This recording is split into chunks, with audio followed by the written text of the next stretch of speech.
Aliens stunned as humans thrived using only primitive emergency gear. The lush, untamed world of Viridia 9 lay hidden in the dense sector of the Andromeda Cluster, known across the galaxy as a place where only the most advanced equipment and the most experienced survivalists could withstand the planet's wild ecosystems.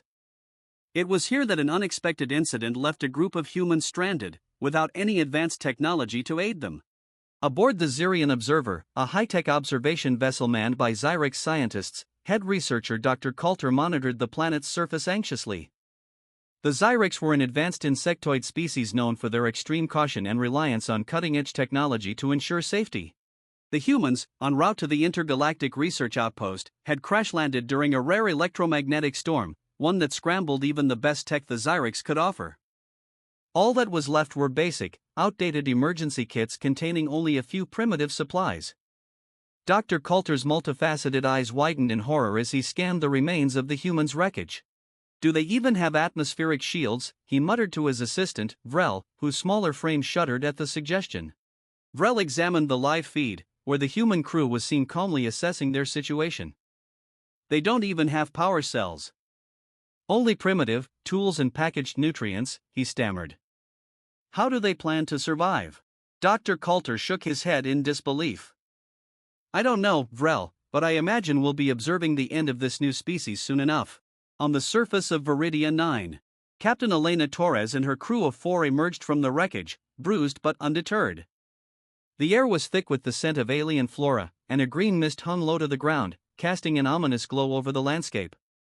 The harsh sun bore down, and the temperature was already beginning to rise, conditions that would quickly exhaust their limited resources. Torres assessed the emergency kit inventory: a handful of thermal blankets, basic medical supplies, a small hand-crank radio, and several days' worth of high-calorie nutrient bars. Not much, but for humans, it was enough. "Well, folks," she said, a slight grin on her face, "looks like we're about to have one unforgettable camping trip." Her second-in-command, Lieutenant Marcus Shaw, chuckled as he took a rough sip from a canteen. "Could be worse. At least Viridia 9's plants are edible if we process them right." Nearby, Dr. Amanda Chen, the team's botanist, was already collecting samples. "Plenty of flora here," she noted, inspecting a purple, spiky plant. "We can extract drinkable water from some of these with a little ingenuity." The team worked swiftly, improvising a base camp. Using only hand axes from the kit, they cut down branches from nearby trees to build a crude shelter, tying them together with strips of fabric from parachutes salvaged from the wreck. They reinforced the shelter with large leaves and branches to shield against the blistering heat. Aboard the Xyrian Observer, "Are they building?" Vrel asked, peering closer at the monitor. The humans' actions were baffling. Where Xyrix survivalists would have shut down until help arrived, relying on power cells to create climate-controlled habitats, the humans seemed to embrace their environment. Dr. Coulter's mandibles twitched. "Not just building, they're thriving. They're treating this catastrophe as though it were merely an inconvenience." Vrel switched to the audio feed, allowing the Xyrix to hear the humans' conversation. "Marcus, pass me that nutrient bar, will you?" Torres's voice was light, even amused. Shaw laughed. "One nutrient bar coming right up, Chef Torres." "Dinner under the stars tonight." The Xyrix scientists were speechless. These humans displayed no signs of distress or panic. Their voices carried tones of amusement, even enjoyment. They were laughing as they fashioned makeshift tools and explored Viridia 9's hostile terrain with a confidence that bordered on reckless. Day 2 on Viridia 9. By the next morning, the Xyrix monitoring station observed something even more remarkable. Using nothing more than a fire starter from the emergency kit and stones heated in the sun, Dr. Chen and Torres had set up a small cooking area and water purification station. They were boiling water extracted from the alien plants, purifying it for drinking, all while Shaw had constructed a fishing spear from the few pieces of metal salvage he could find. Dr. Coulter couldn't help but marvel at the humans' ability to repurpose nearly anything around them. They're not just surviving, they're adapting. "How is this possible without advanced tech?" he murmured, both horrified and intrigued. As the days passed, the Xyrix scientists continued to observe the humans with a mixture of awe and disbelief. Despite lacking shields, power cells, or climate-controlled suits, the humans showed no signs of deterioration. In fact, They seem to thrive under the very conditions that would overwhelm most advanced species. They have no exosuits, no climate protection, and they're sleeping in open-air shelters, Vrel whispered, his voice filled with a new respect. Are we sure they're not part machine? Dr. Coulter shook his head, watching as Captain Torres laughed while showing her crew how to set up traps for the local fauna. No, Vrel. This is something different. Something unique. For the Zyrex, who relied heavily on technology, the humans' ability to survive with what they considered primitive tools was a revelation. The Zyrex had underestimated humanity, assuming that a species without advanced tech would crumble under Viridia 9's relentless nature. But these humans thrived where they should have fallen. As the humans continued their unorthodox survival methods, Dr. Coulter couldn't help but feel a strange stirring, a mix of admiration and fear. These humans had proven they could adapt to even the most hostile environments. He leaned closer to the screen, mesmerized by the resilience that radiated from this peculiar species. They may not be the most advanced species, he murmured to himself, but they are perhaps the most dangerous.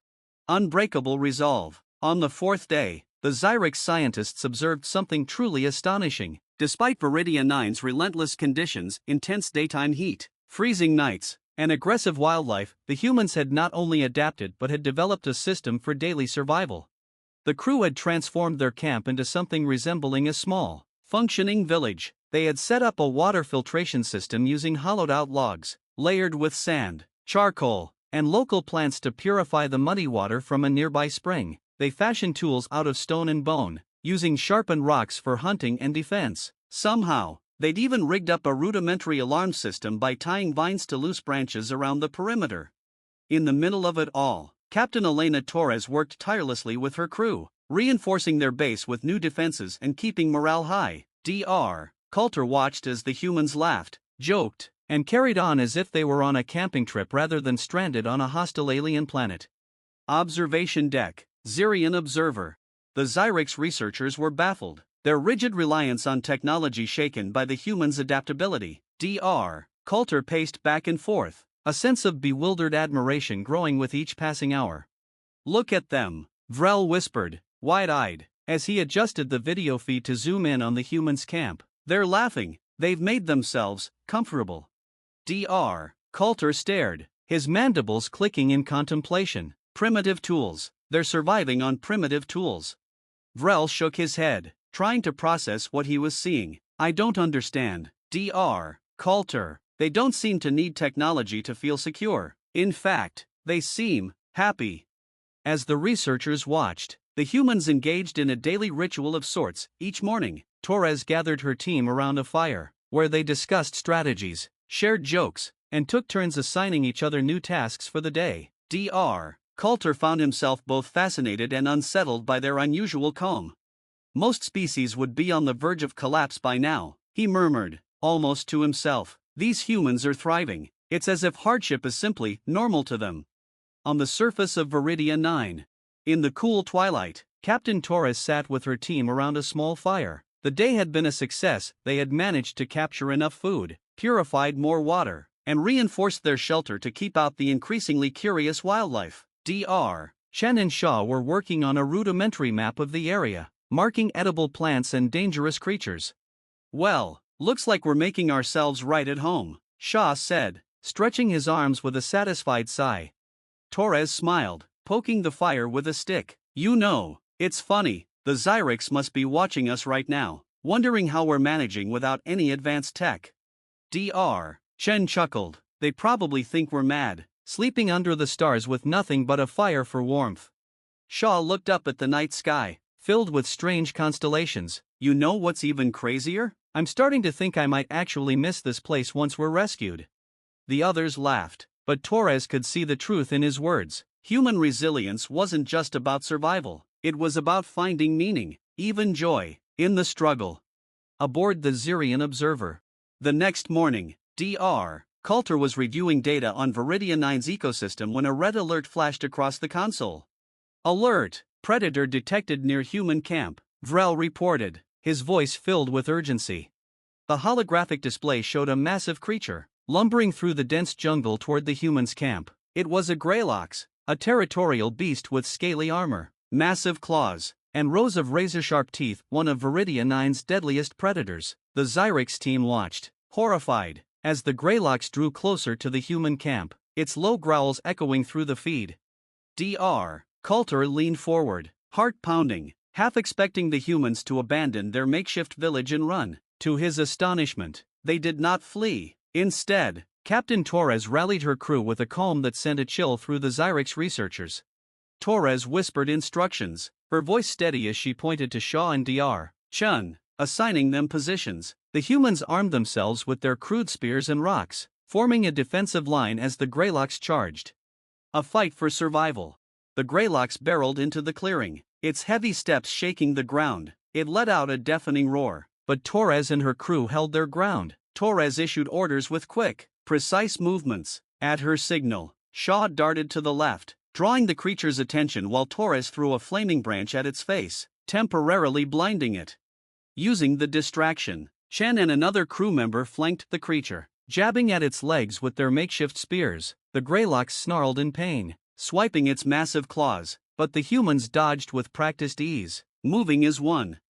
Dr. Coulter's mandibles hung open in shock as the humans, armed with only primitive weapons, successfully fought off the predator. Eventually, the Greylocks, injured and frustrated, retreated into the jungle, leaving the humans cheering and celebrating their victory. On the observation deck, Vrel turned to Dr. Coulter, his eyes wide with awe. They fought it off, without shields, without energy weapons. They faced it down and won. Dr. Coulter was silent, his mind racing. I thought they were merely resourceful, but this goes beyond survival skills. These humans are formidable.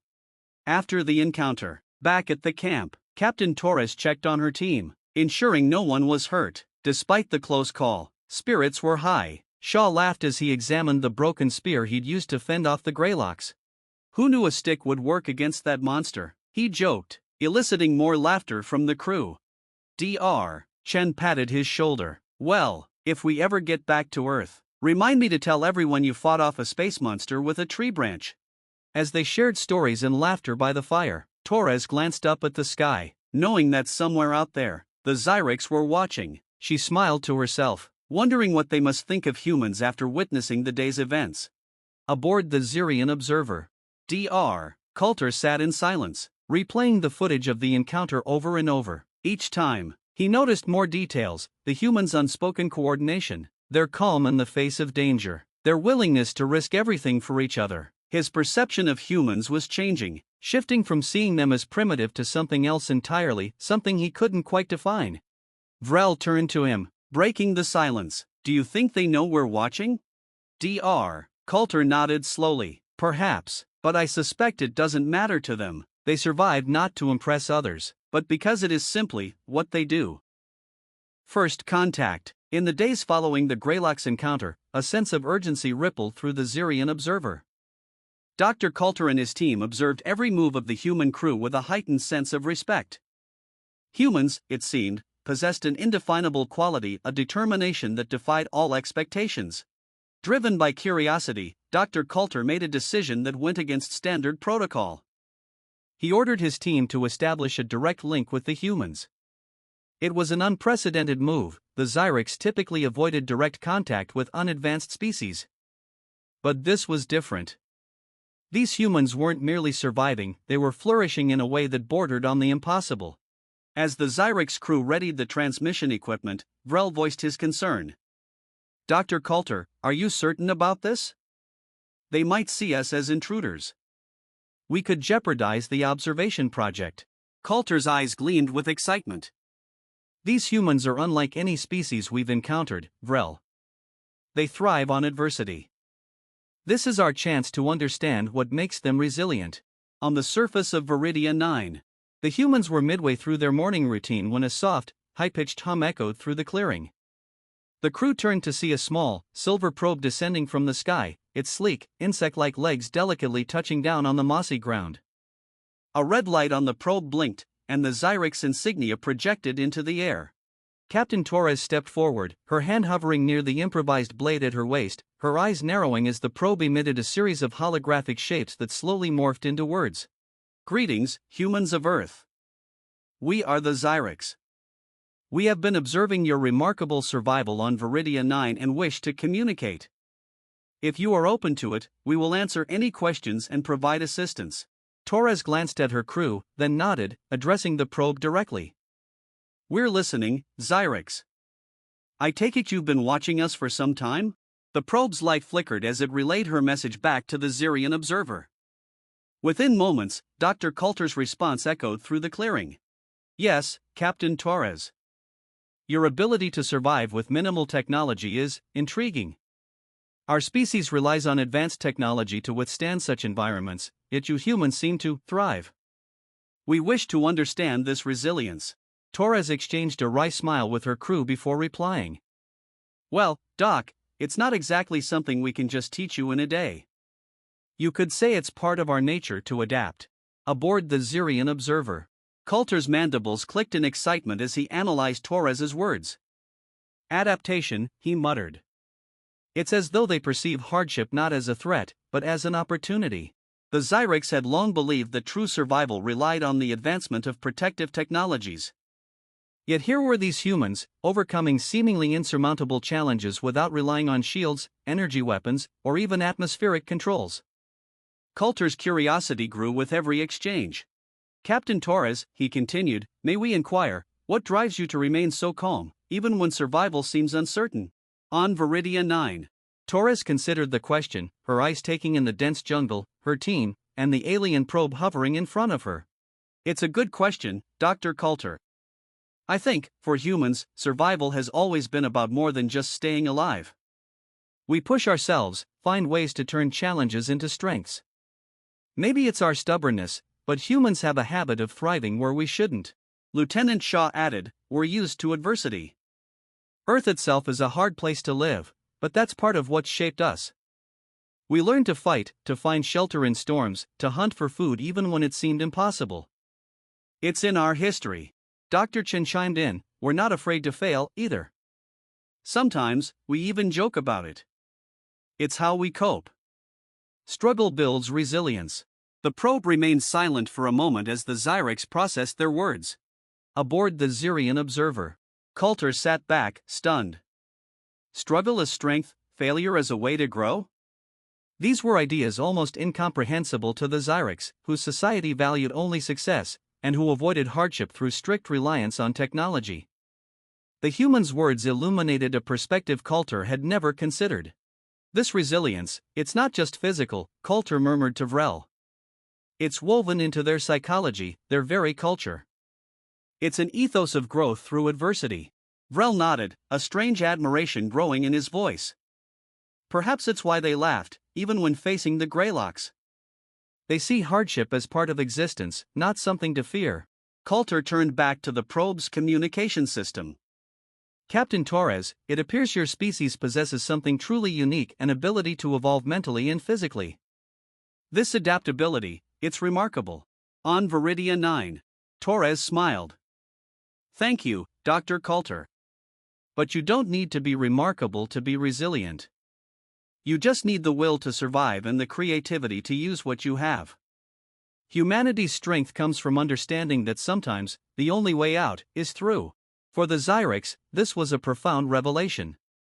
While they revered logic and control, these humans seemed to embrace the unpredictability of survival. They found strength not by avoiding hardship, but by facing it directly. Coulter's voice softened, a new note of respect in his tone. Captain Torres, the Zyrex often look upon other species with a sense of superiority. But observing you has been humbling. Perhaps we have underestimated the power of will. Torres chuckled. Well, Doc, if you ever need a lesson in survival, feel free to come down and join us.